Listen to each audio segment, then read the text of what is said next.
Pound the pulpit.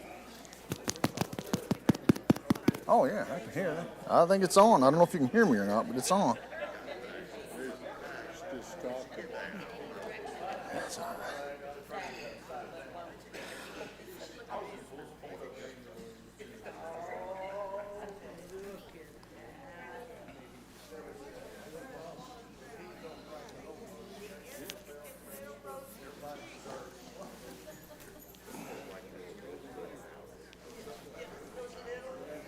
I'm showing baby pictures, so I gotta give them a little chance for that for just a second.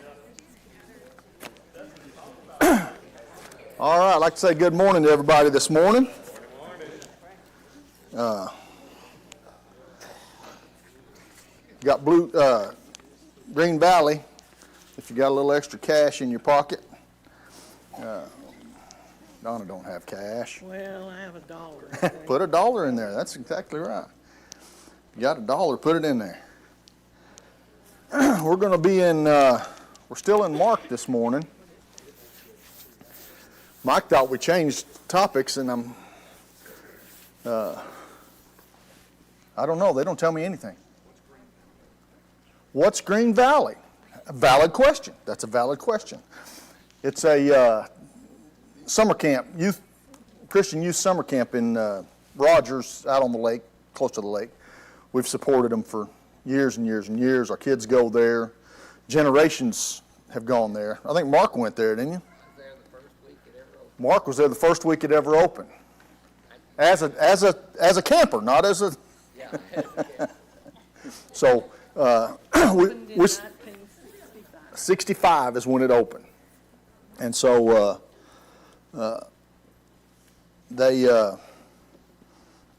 we pass envelopes around on the first Sunday of the month, try to help out as much as we can. We have work days up there. We have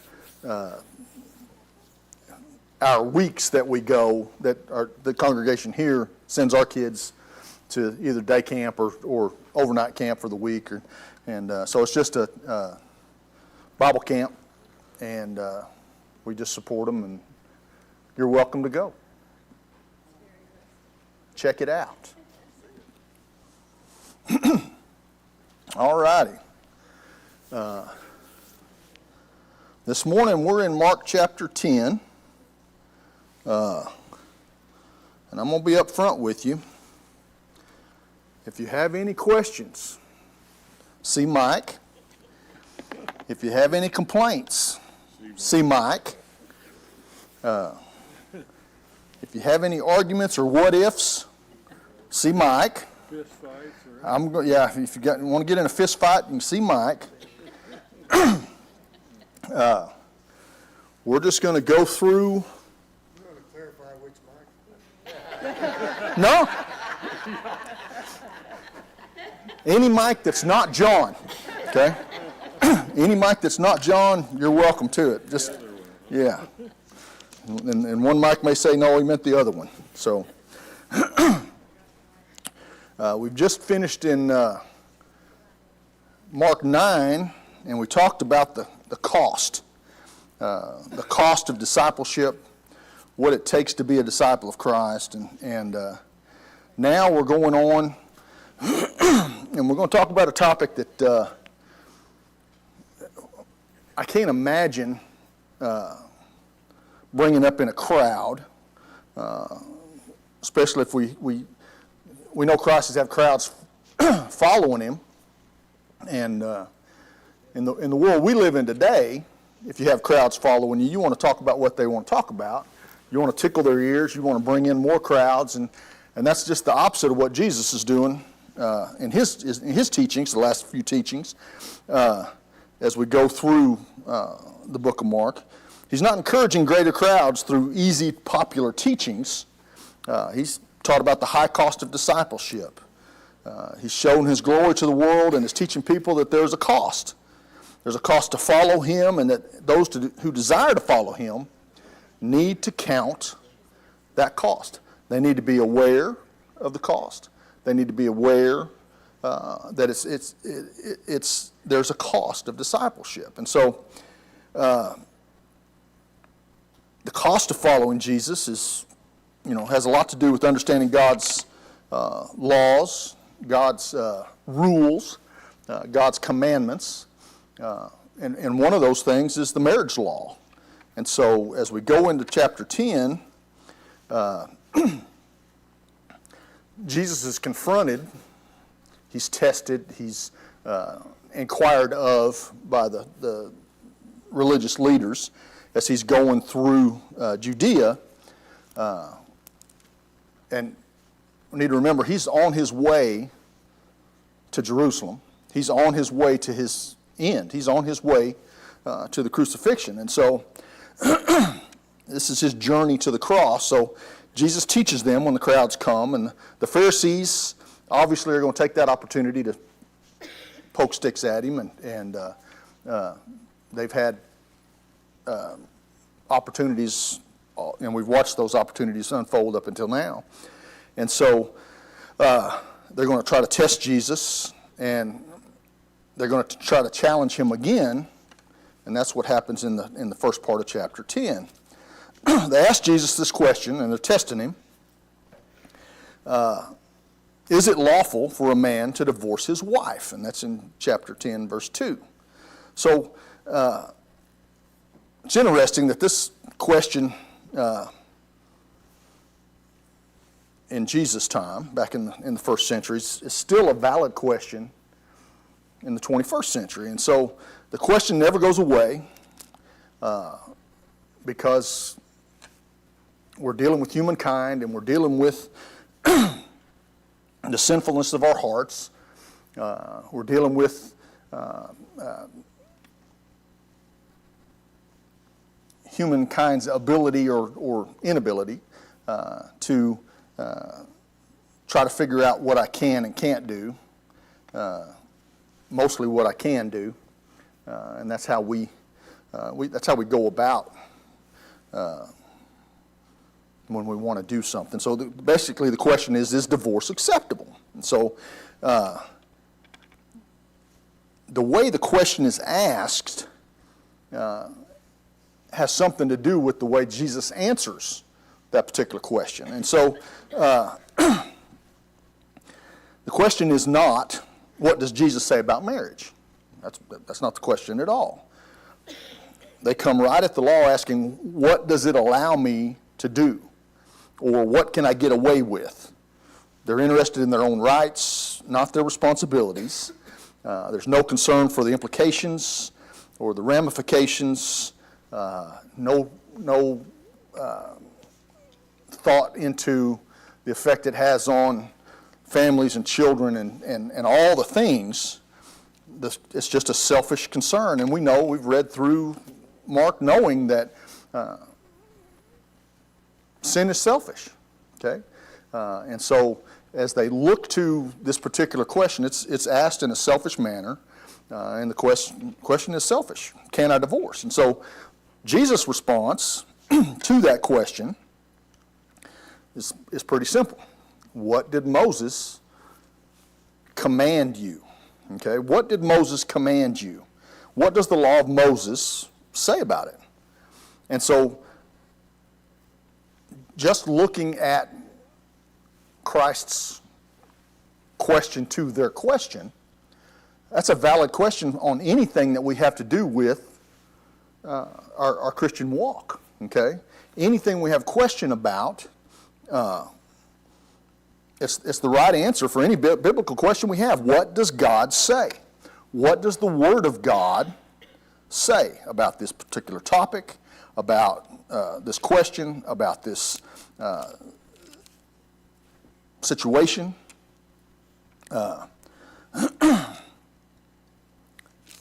And so,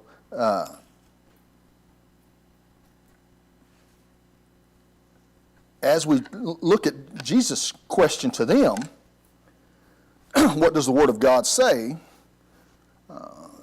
They have an interesting answer because they say, Moses allowed a man to write a certificate of divorce and to send her away. And that's in verse 4. And this is their understanding of Deuteronomy 24. Now, that's a completely different study, and we're not going to get into it this morning, but the cliff notes of that is and I'll just give you the Cliff Notes. There's a couple things wrong with the answer that the Pharisees gives. Jesus asked, what did Moses command? And the question is, did Moses command divorce?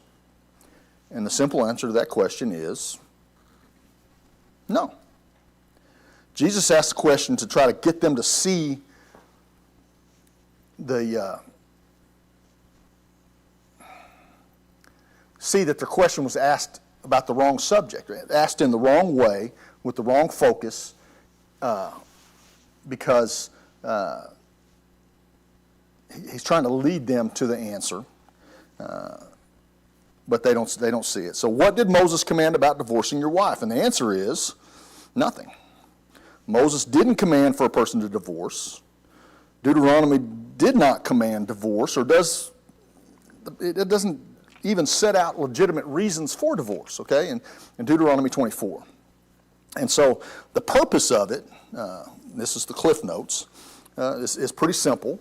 The purpose of, or the writing of this divorce decree was to prevent the man from remarrying his wife if she had married someone else.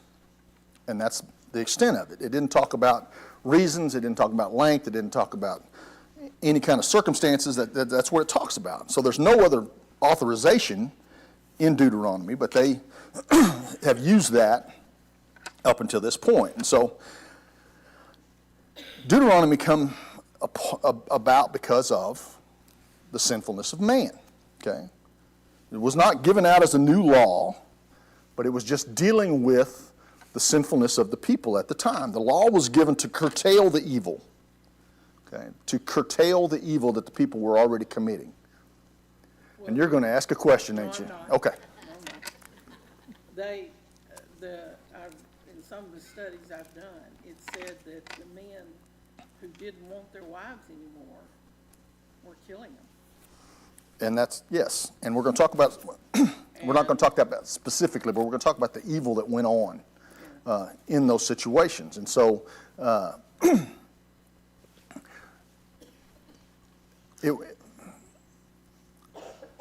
Moses didn't allow that because it was the right thing. Moses allowed that because of all of the wrong things, the way people were treating, being evil toward their wives. Okay, the husbands were being abhorrent towards their wives. They were having hard hearts towards them, and the point is not that people were not obeying God's marriage law, so God changed it. Okay, that's not what was going on. God doesn't alter His laws for us when we're hard-hearted towards Him regarding that particular situation. Okay, He doesn't change for us. God added this particular caveat to keep His people from hurting each other, from killing each other, from abandoning each other, from putting, I say each other, in desperate times and hardship and all the things that they were doing at the time. Okay, they behaved wickedly towards each other, and so we know it's not any different now than it was then. There's so much wickedness that can occur within a marriage that is just deplorable. It's just deplorable. And so, and it's shameful on our part that the hardness of heart and the wickedness that exists in a marriage between a husband and wife, because this is the one relationship specifically that God commanded love and respect. Okay? And so you look at what God requires or expects or commands of a marriage, and love and respect and honor and all of those things were out the window. And so it's a difficult situation they find themselves in, and God is dealing with humankind, and they're going to, we do what we want, very seldom what we're told, and this was the situation that they were dealing with in Deuteronomy 24, and this is what they brought up in Mark. And so, as we look at that, Jesus' point is that they're not asking about God's marriage law, okay? They're not talking about God's marriage law. They're talking about something that was given because of their sinful nature, of their unrepentant heart. The hardness of their heart. God's law for marriage is found in the very beginning, okay? God made them male and female, and that's where the period is. God made them male and female. He didn't make a third option. And it's interesting and pretty much unbelievable, but the society we live in now, we have to talk about, and I don't want to hurt anybody's feelings, but we have to talk about the nonsense that is our world today regarding male and female, or in our society, the lack thereof. The inability to define those particular things that God set in place. God didn't make a third option. God makes you one or the other, one of the two genders, male or female. You don't get to choose what you are. God makes you male. God makes you female. And then Jesus here expresses the definition of marriage that was from the beginning. A man leaves his parents and joins to his wife, and the two become one flesh. Definition of marriage is not two people of the same gender, a man and a man, or a woman and a woman. Man joins to a woman. Marriage is the man joining to a woman and the two becoming one. These two lives are now joined as one. There's to be unity. There's to be a working together that they're actually functioning as one. And I read a thing that really struck a chord with me, because it's important that we know, and we teach our kids and we teach our young people and we talk to those that are about to get married. It's just a short statement that says, it's not you against her or her against you to solve the problem.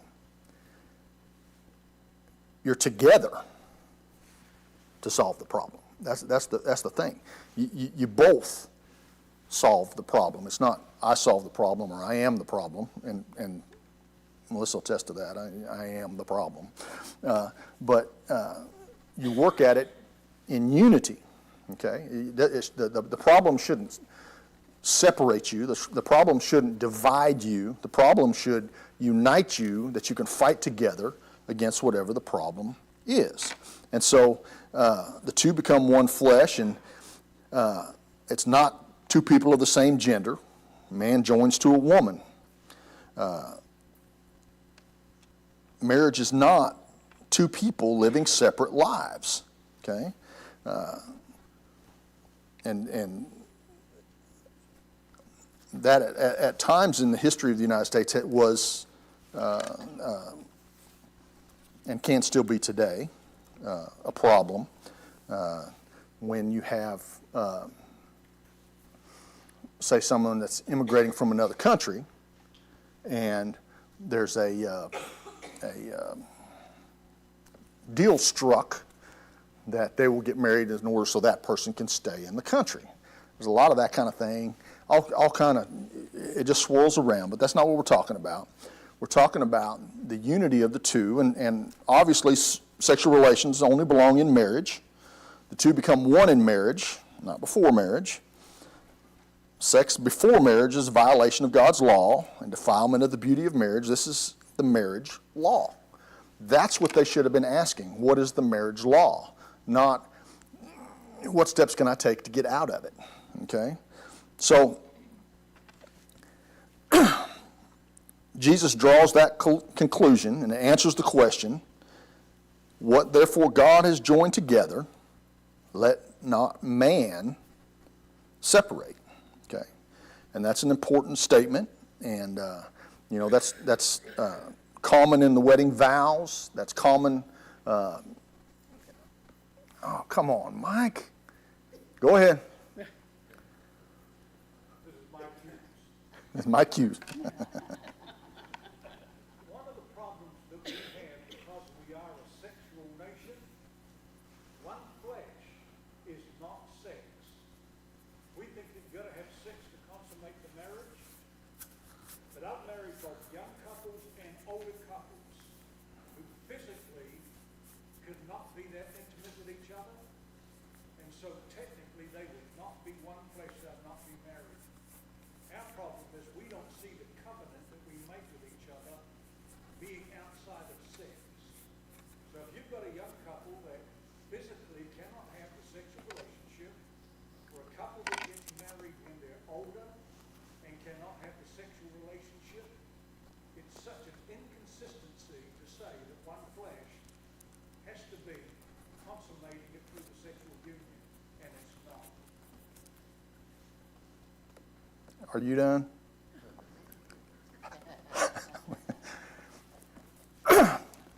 I know I said the what ifs go to Mike. I didn't realize the what ifs were going to come from Mike. Okay? And so that's a completely different study. And you're welcome to bring that study next week. Oh, I appreciate your comments. And that is true. And that's an outlier to the group that we're talking about here. Well, you're also talking about arranged marriages. Oh, absolutely. Arranged marriages were a big thing, Well, they're still and they still are. over there. And we're I don't know why I get them on Facebook, but I'll get those videos of like Saudi and those where they're all decked out getting married. And I've seen them sock that woman right in the face when they were eating doing the wedding cake thing. And he just socked her right in the face, and I thought, well, that'd be a dead man right there. yeah. And that's a whole different scenario as far as the world's idea of wedding or marriage or wives or multiple wives or taking children as wives and those kind of things.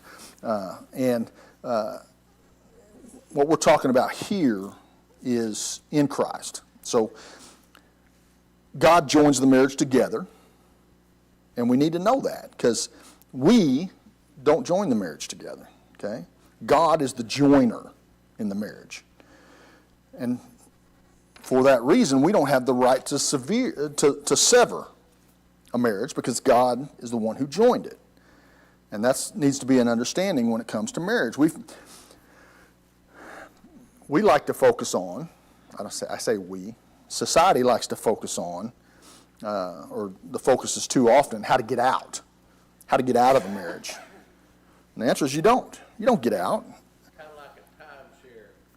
Once you do it. Okay. Jesus is just pointing out that divorce is not supposed to happen. It's not to happen. And we're going to talk about the reason why, but the Pharisees ask if it's lawful, and Jesus' answer is no.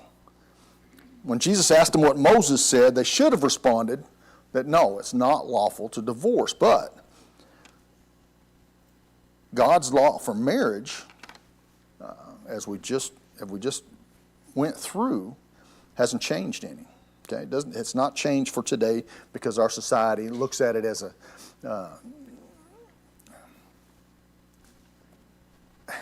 our society looks at marriage as a bookmark until something better comes along, until there's a better chapter.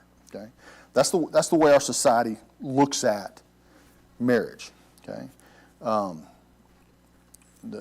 your partner is just a bookmark, and then when something else better comes along, we'll change the chapter. And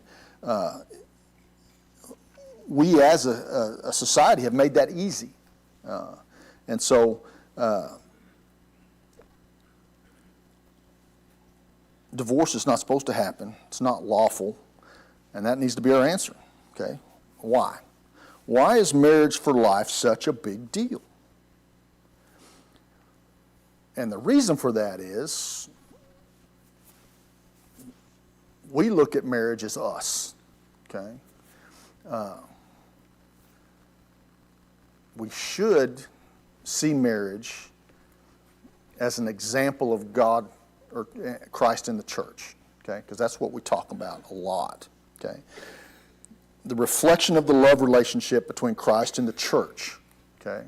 It's talked about a lot. It's alluded to a lot that you know it's a marriage, a bride, a husband, and so in Ephesians 5. Therefore, a man shall leave his father and mother and hold fast to his wife, and the two shall become one flesh. This mystery is profound, and I'm saying and that it refers to Christ and the church. However, let each one of you love his wife as himself, and let the wife see that she respects her husband, and that's in Ephesians. And so our marriages are supposed to be showing Christ to the world. Our marriages are supposed to be showing the faithfulness between Christ and the church. That's the seriousness that God puts on that covenant relationship of marriage. And so it's a serious thing to God, okay? And so as we go on through the first couple of verses here, and we'll be in chapter 10, verse 10 now, but the disciples come into the house and they ask him more about this matter, okay? And we've talked about trying to build your faith, trying to build your understanding by asking questions. And we've seen instances where the disciples weren't willing to ask questions because they were scared. We've seen instances where the disciples have made statements without asking questions, and we've seen that go on, especially in the situation where Christ said, this is the way it's going to be, and the disciples said, no, it's not going to be like that. Part of it may be like that, but it's not going to be like that. So we understand this is what's going on. They want to know more. And he said to them, whoever divorces his wife and marries another commits adultery against her. And if she divorces her husband and marries another, she commits adultery. Okay? Seems like a very simple teaching. Not only is divorce contrary to the purpose for God's marriage, but divorcing and marrying another is committing adultery. Okay? And there's other places in the scriptures where it talks about also that you cause the other partner to commit adultery. And we've just gotten through the seriousness of causing a brother to stumble. And so that's, there's a lot wrapped up in this. So Jesus shows that the one flesh union is still in force even after the divorce, because he says that marrying another person would be to commit adultery. So that's the logic seems to be clear. The first marriage is permanent because God joined the two together. And I want us to make sure we focus on that, because God joined the two together. Okay? Remarriage is just equivalent to adultery. So the rule is divorce is not to happen, ever. The exception should never be something that comes to our minds. The exception that we may look for to get out of marriage shouldn't be part of our thought process. It shouldn't be in our vocabulary. Okay? The exception is not the way. The exception is given because of sin. The exception is given because of human sinfulness and not because of God's purpose for marriage. Okay? Being with other people violates the marriage covenant. And so that's given as the God-approved reason for divorce, and that's in Matthew 5 and other places. So, because human sinfulness is an issue, because human sinfulness is always becomes part of the picture that's where the exception comes in, and that's sexual immorality, and that's in Matthew 5. And it says, "But I say to you, everyone who divorces his wife, except on the ground of sexual immorality, makes her commit adultery. And whoever marries a divorced woman commits adultery." So, as we go through Mark, he doesn't record this particular exception. And maybe a couple of reasons for that, I don't know. There's a lot of things that are,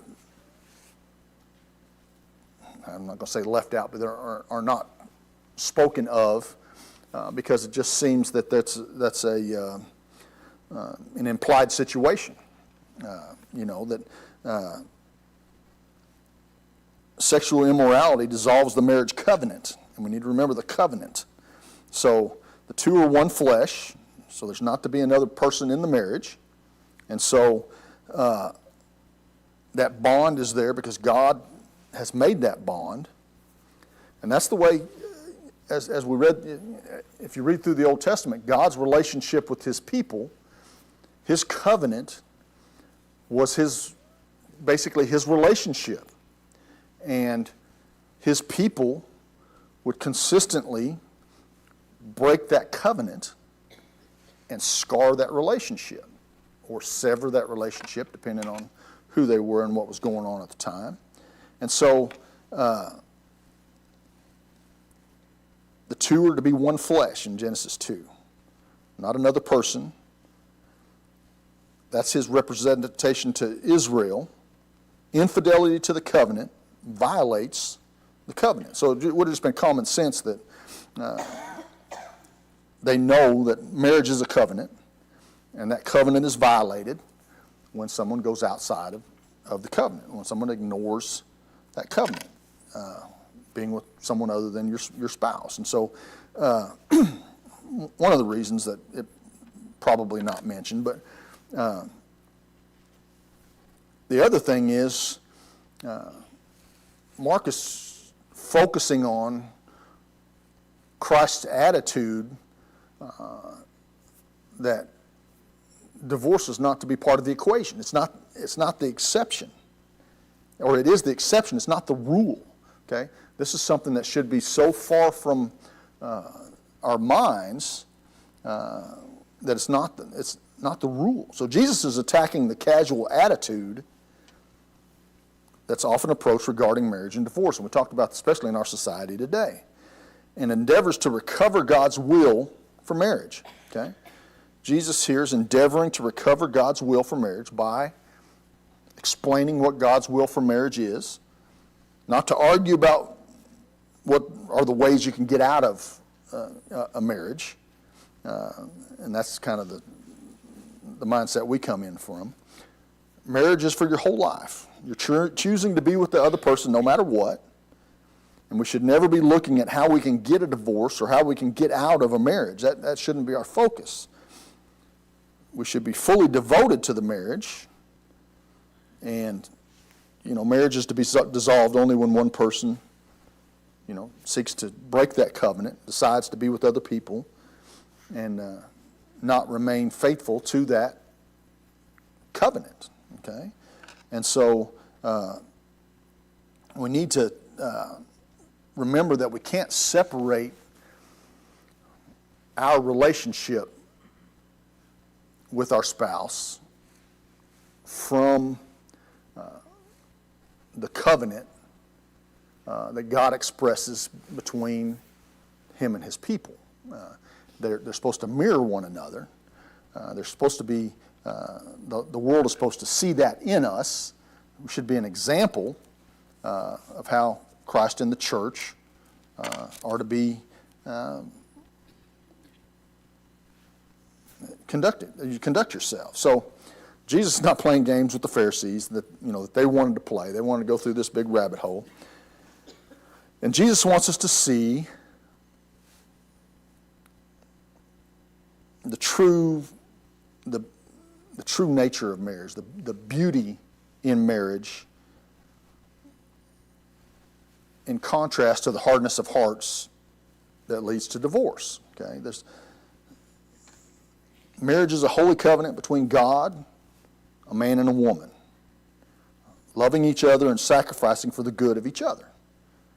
It's to be a reflection of God's relationship with us. So, if that's what it's supposed to be, divorce should be inconceivable. It should just not even be part of our vocabulary, but it happens because of human sinfulness, not because it's God's will, okay? And, we like to draw that gun too sometimes. It's God's will. Divorce is a tragedy.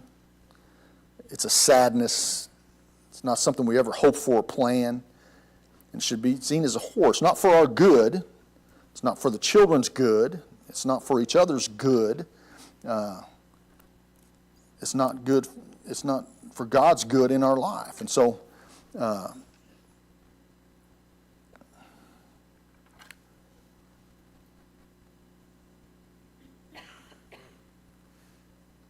we like to think that we can continue in sin and think grace will abound. That's in Romans 6. We have to remember we can't sin deliberately and think that there's a sacrifice for our sins, and that's in Hebrews. We find ourselves in situations that, we go back to chapter 9. It's a cost. There's a cost to following Christ. And we need to be aware of that, and we need to work on that. A lot of times we want to, and I say we, the world wants to justify divorce because God wants us to be happy. God does not want us to be unhappy. Kind of the same thing. But we need to remember that God, being part of the marriage, wants us to be happy in the marriage we're in, not trying to find happiness in another person or that kind of thing. We look at, we see situations where there's a lot of blame, and we started this by saying the problem is solved by two against the problem, not about one against each other and the problem. So we have to look at where we are in our marriage. We have to look at what we're doing to improve, to hold that marriage together, to make it work. I don't know all the nomenclature behind it, but nothing is hopeless. And so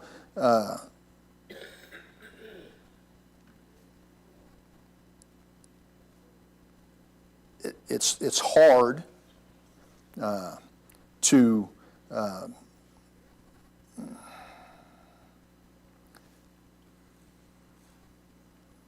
it's hard to focus, I would say, depending on the situation.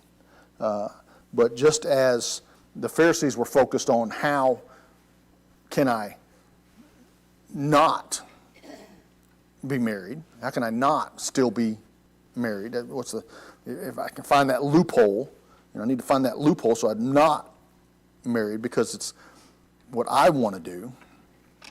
I want to live for myself rather than what can I do to make it better. Our society has made it so easy to just get married and divorced as many times as you want. Doesn't really have any effect on anything as far as society is concerned, and it's just become one of those things that is so far from what God planned, and so far from what God has instituted, and so far from what God has commanded, that covenant relationship is irrelevant in the minds of the world today. And when our idea of God's covenant becomes irrelevant, we become just like the world. And so this is the part of counting the cost to follow Jesus.